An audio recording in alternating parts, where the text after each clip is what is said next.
मेरा My question question मेरे is दो सवाल हैं आपसे सर। ये पूछना चाहता हूँ मेरा सवाल ये एक और हंगामा खेज़ हफ्ता, आपके हंगामा खेज़ सवालात और हमारे जवाबात। तो पूछें। फाइनली परवेज़ मुशर्रफ साहब को फांसी दे दी गई है आइन तोड़ने के जुर्म में। इस बारे में आपकी क्या राय है? ख़ुसूसी अदालत ने साबिक़ डिक्टेटर परवेज़ मुशर्रफ के ख़िलाफ़ सज़ाए मौत का फ़ैसला सुनाया है। आर्टिकल 6 के तहत पाकिस्तान की 71 साला तारीख़ में किसी ताकतवर के ख़िलाफ़ ये पहला फ़ैसला है जो ऐसा आया है। आपको क्या लगता है कि वाकई अवाओं का रुख तब्दील हो चुका है? मेरा आपसे सवाल ये है कि ये जो जनरल परवेज़ मुशर्रफ को हालिया दिनों में सज़ाए मौत हुई है, क्या ये सज़ा सुप्रीम कोर्ट से या इस्लामाबाद हाई कोर्ट से या किसी भी और जगह से ये चैलेंज होकर ये कलअदम सस्पेंड हो जाएगी, या फिर मुशर्रफ को वाकई पाकिस्तान में सज़ा दी जाएगी उसके जुर्म के इर्तिकाब करने की सूरत में?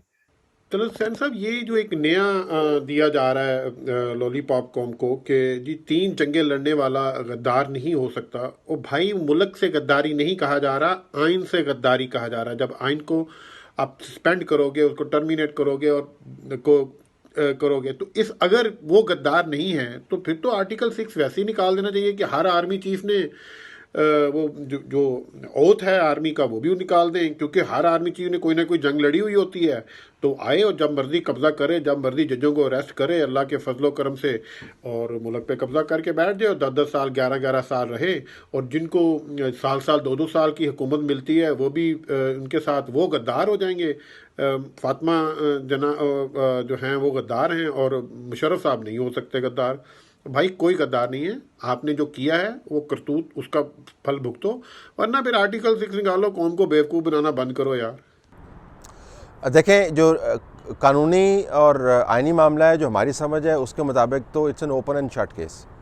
जनरल परवेज़ मुशर्रफ ने एमरजेंसी लगाई, टेलीविज़न के ऊपर आकर उन्होंने बात की, उससे पहले उन्होंने कू किया, उसके बाद उन्होंने अपनी हुकूमत के ख़िलाफ़ एमरजेंसी लगाई, 2 मरतबा उन्होंने आइन को सस्पेंड किया जो सबवर्जन के ज़ुमरे के अंदर आता है। और जब सबवर्जन आप करते हैं तो आइन खुद ही उसका जवाब दे रहा होता है कि मेरे साथ सबवर्जन करने वाले जो हैं उनके साथ क्या सलूक होना चाहिए। तो कानूनी और आइनी तौर पर तो बड़ा स्ट्रेट एंड नैरो किस्म का एक पाथ आपको नज़र आता है, जिसमें से जनरल परवेज़ मुशर्रफ की सज़ा ही वो नतीजा है जो इस केस का निकलना चाहिए था। उसके बाद फिर प्रोसीजर्स हैं कि प्रोसीजरली उनको वक्त मिला नहीं मिला, उनकी गैर मौजूदगी में सज़ा हो सकती थी या नहीं हो सकती थी। आपको मुख्तलिफ़ किस्म के आर्गूमेंट्स मिलेंगे।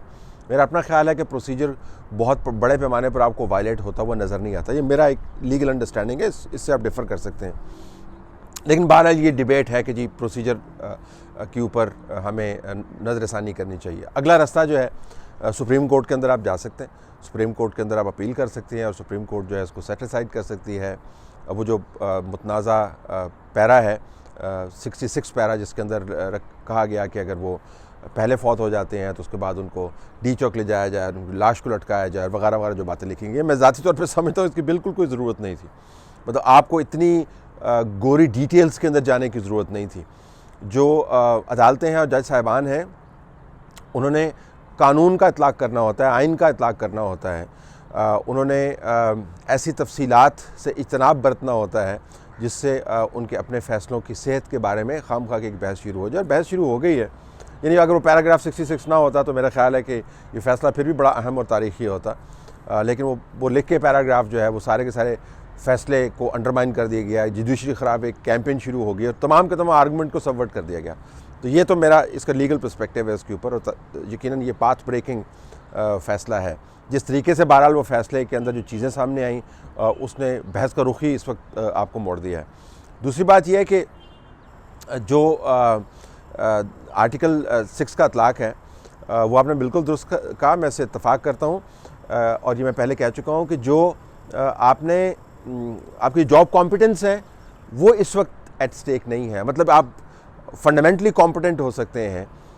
जिन आला ओहदे पर फायज़ रहने वाले अफसरान को फ़ौज ने ख़ुद फांसियाँ दी हैं या उम्र कैद की सज़ा दी है या उनको कोर्ट मार्शल किया है, वो मेरे ख्याल में बहुत कॉम्पिटेंट होंगे अपनी जॉब में, तभी तो वहाँ पर पहुँचे।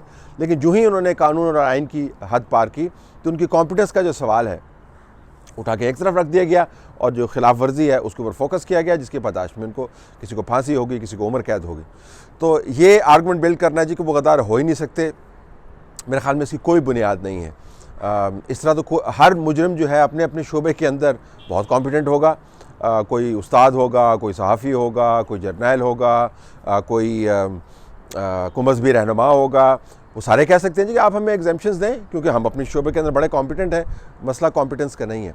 और दूसरा ये भी जहन में रखें कि जनरल परवेज़ मुशर्रफ को जो सज़ा मिली है वो उस आइन के तहत मिली है जिसको उन्होंने सस्पेंड किया था। तो अब जब वो उसी आइन के तहत रिलीफ मांग रहे हैं तो एक अजीब सितम ज़रीफ़ी जो है आपके सामने आती है कि जिस आइन को वो कागज़ का पुर्जा कहते थे उसी आइन की हदूद को फलांगने की जुडिशरी के हवाले से वो बात करते हैं, उनके सपोर्टर्स जो बात करते हैं।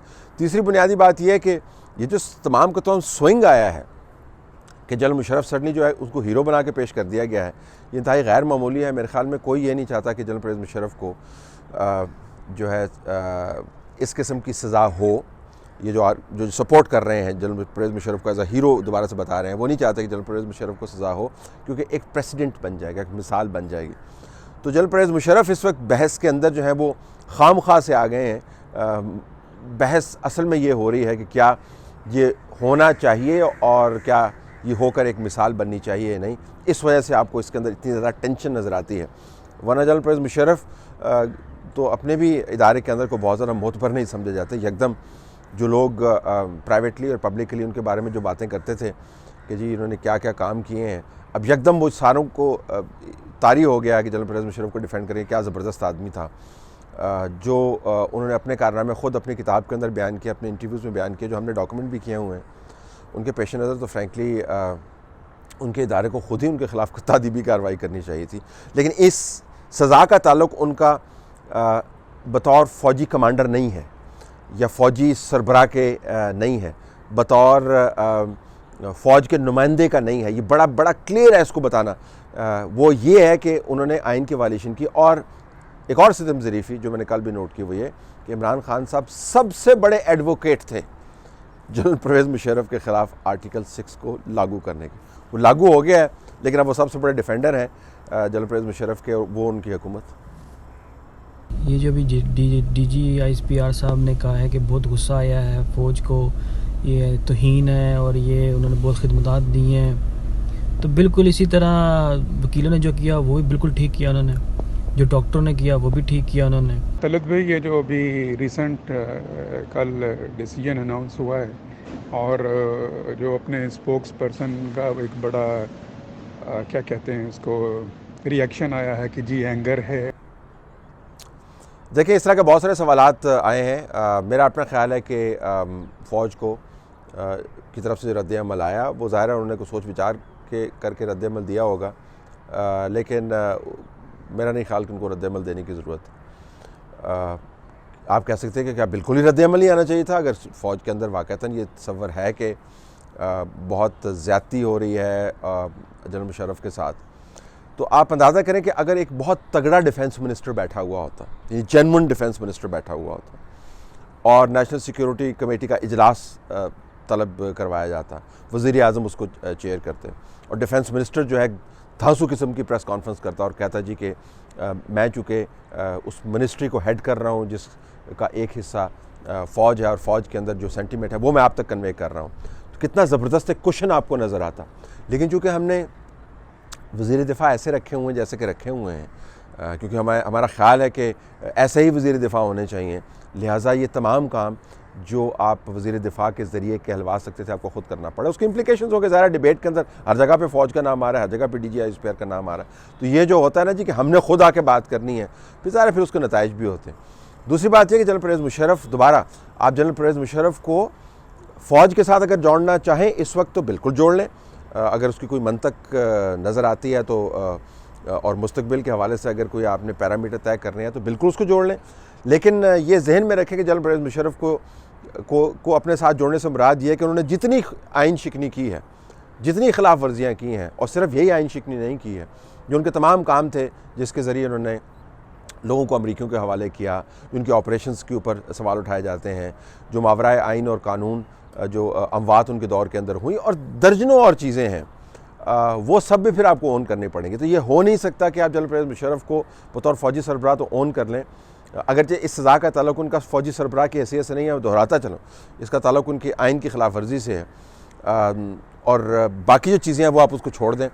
तो अगर ओन करना है तो फिर मुशर्रफ को एज अ पैकेज आपको ओन करना होगा। वो तमाम काम जो उन्होंने किए हैं, जिसके अंदर 12 मई भी है, जिसके अंदर लाल मस्जिद भी है, जिसके अंदर लोगों को अमेरिका के हवाले करना भी है, जिसके अंदर और भी बहुत सारे मामलात हैं, तो सब कुछ आपको ओन करना पड़ेगा। तो क्या फ़ौज जनरल परवेज़ मुशर्रफ का ये तमाम बर्डन उठाना चाहती है? I think that's the main question. लेकिन जिस तरह मैंने कहा कि अगर रिएक्शन आना भी था तो आप ये इमेजिन करें कि अगर अच्छा तगड़ा जेन्युइन रिप्रेजेंटेटिव होता वज़ारत दिफ़ा का, तो वो कितने अच्छे तरीके से इन मामलात को हैंडल कर सकता था। फ़ौज didn't have to come into the play. National security committee की मीटिंग के अंदर प्राइम मिनिस्टर रिप्रेजेंट कर सकते, तो प्राइम मिनिस्टर क्यों नहीं बात कर रहे इसके ऊपर? मेरे ख्याल में वो चीज़ें नहीं देखेंगी और झट से दे दिया गया एक रद्द अमल, जिसकी वजह से अब हर जगह पे फ़ौज के हवाले से बहस हो रही है।